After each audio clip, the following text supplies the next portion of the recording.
What up, State Line students? Happy Wednesday. I am excited today because I've got a story for you. So the other day I saw this guy. He was a little bit older, but he was out on a jog. He had his shirt off. He had all of his, some long baggy shorts, and he was just going on a little jog. He was going a little bit slow, but he was doing his thing. He was working out hard. And I noticed as he was crossing the street, he had this bottle in his hand. And I looked really closely at the bottle to see, what kind of bottle is that? I've never seen a water bottle like that. Well, it's because it wasn't a water bottle. It was a pop bottle. This guy had a nice cold Coca-Cola in his hand as he's jogging down the street during his workout. And I'm laughing so hard, thinking to myself, obviously I'm in my car at this point, but I'm laughing. I'm like, doesn't this guy realize that all the work that he's putting in, he's gonna jeopardize, he's gonna undo all the hard exercise work that he's doing by drinking this Coke every sip of his run. That doesn't help you at all. So I'm just thinking to myself, that's so ridiculous. And then it hit me. It feels like the Lord always does this to me. He just flicks me on the head a little bit. He's like, hey, check this out. I realized that in our Christian walk, that we oftentimes have a tendency to undo. We can be that guy out on the jog wanting to do good, but we got a pop bottle in our hand and we're destroying all the good that we were trying to do. Think about this. How many times have you learned a great lesson in here, or in high school, had a great message taught to you by me, none other than me, right?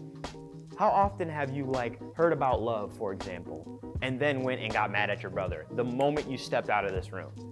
We've all done it. It's all happened to us before. But that's a perfect example of us beginning to undo something that God is doing in our hearts. Maybe it's not that specific. Maybe God has been trying to teach you patience in this season. All you want to do is just do stuff. You just want to hang out with your friends and you just want to go outside and you just want to. Maybe God has been trying to teach you how to be gracious.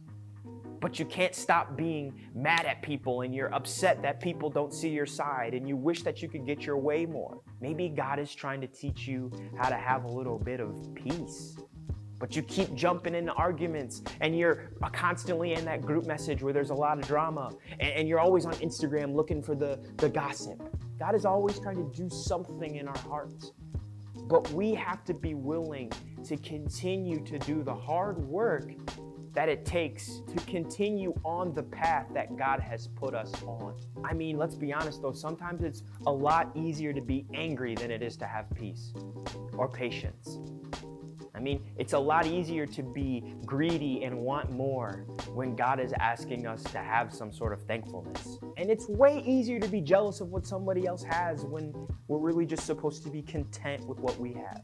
Maybe you're sitting there right now and you're thinking man, I'm really good at undoing the things that God is doing in my heart. You're not alone, because I do the same thing all the time. But I think what we really need to check our hearts on, State Line students, is what are we doing to add to the value of what God is doing in our hearts? How often are we practicing peace? How often are we practicing kindness? How often are we practicing gratefulness or thankfulness? Maybe instead of texting those people back that are drama kings or queens, you just delete the contact and you don't hang out with them anymore. Maybe instead of wanting, that you tell your parents, thank you for what you've done. Thank you for the things that you've given us. Maybe instead of being so eager to see your friends and you just want to hug them and run around with them and roll in the dirt or whatever you guys do outside on the weekends, maybe you call them and just tell them how much you love them, that you're a little bit more patient. My challenge for you this week is to think about what is it that God is doing in my heart? And then my follow-up challenge to you would be this: what can I do to continue to be better where God has asked me to be better? Listen, man, I know it's hard. It's mad hard. But I think that you're capable of it. Otherwise, I wouldn't be sitting here in front of this camera telling you to do this. I would just go home. No, I really think that you guys can do this. You guys got this. It's real short, real simple, just a quick little sweet story, a little bit of humor. You know how I do around here. You know how I do it. Guys, I love you. I'm thankful for each and every one of you. I can't wait to see your faces again. Someday we will be back in this wonderful building, hanging out, having a good time, blasting music, talking about Jesus. You know what we do here at State Line students. But until then, I will see you later. Peace out.